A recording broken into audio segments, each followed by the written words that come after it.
Good morning and once again welcome to my YouTube channel. In this video I want us to have an explanation of completing the square method. We have learned that one of the methods that we can use to solve quadratic equations is completing the square. And we all know that in a quadratic equation, we must have this term of x squared plus bx, sometimes plus c. But if you want to, when the square is completed, this one is equals to x plus b over 2 into bracket squared minus b over 2 into brackets squared. And I want us to just go to the starting point where we want to maintain the area. We have a rectangle here of this dimension is x, and this dimension is x up to here, and this part is b. So if you want to get the area of this particular rectangle, we will talk about this length times this width. And the length is obviously x plus b, because we have x here, plus this b multiplied by the width, which is x. And sure enough, when you open this bracket, you're going to have x squared plus bx. Now, this part is very similar to this part. So it is a quadratic part, which happens to be the area of this rectangle. But it is a rectangle. We need now to complete the square, to make this rectangle a square. How do we do that?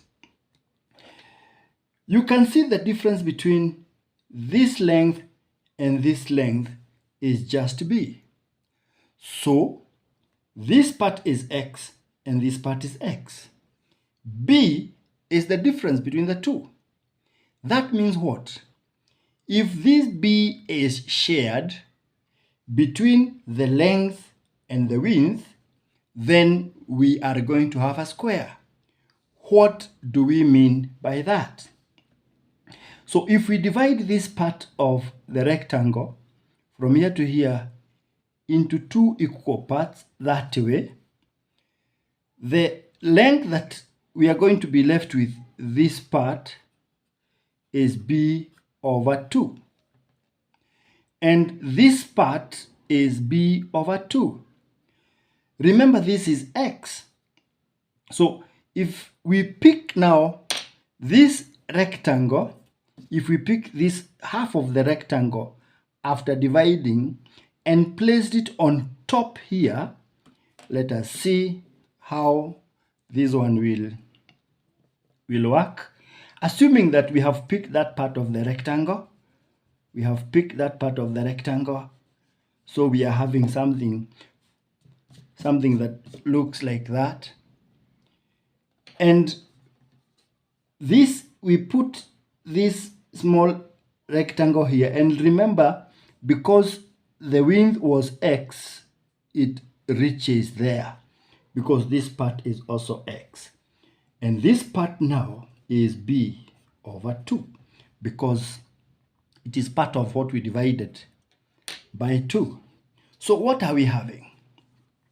So we are having now, I want us to look at it clearly, be very keen. We are having something like this, and then added that and that part. So if we wanted to now calculate, this is x, remember, this part is b over 2, this part remains x, and this part is b over 2. I want us to realize that the area of this figure formed is equals to the area of the original rectangle, because nothing has changed, nothing has been subtracted, nothing has been added. But if you look at this width now,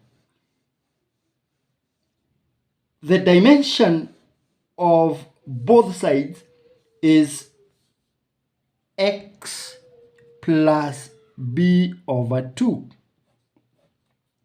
This is x plus b over 2 times x plus b over 2, which means x plus b over 2 squared.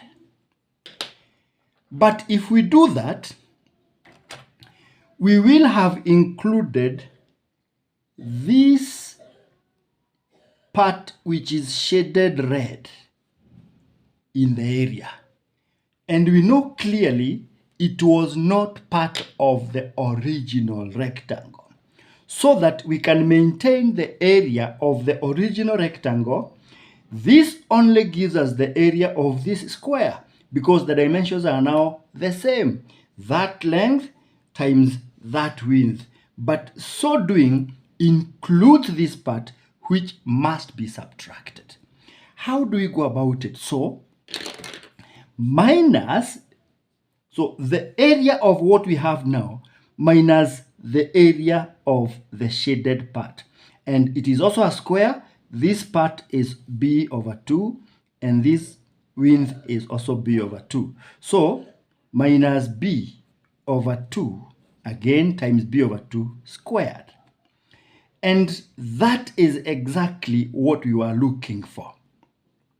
So in a nutshell, every time we want to have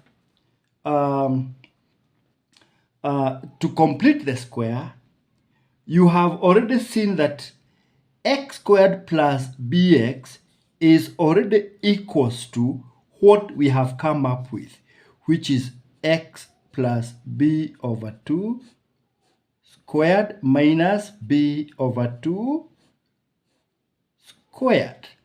That is what we have learned and realized. So in general, every time we have x squared plus bx plus c, after completing the square, we always have x plus b over 2 squared minus b over 2 squared plus the constant c, which was originally in the equation. And we go further by and say that this is also equals to x plus p, now in general format, x plus p squared plus q. And I want to explain that, where p is equals to, now you can see the position of p is actually b over 2, and q is equals to, you can see the whole of immediately after the bracket, which is squared, we simply have plus q. But if you look at the previous step, immediately after the bracket, we have minus b over 2 squared plus c. So the whole of this is what is being regarded as q. So in our submission, we are going to say q is equals to c minus b over 2 squared. And that is completing the square explained. Thank you.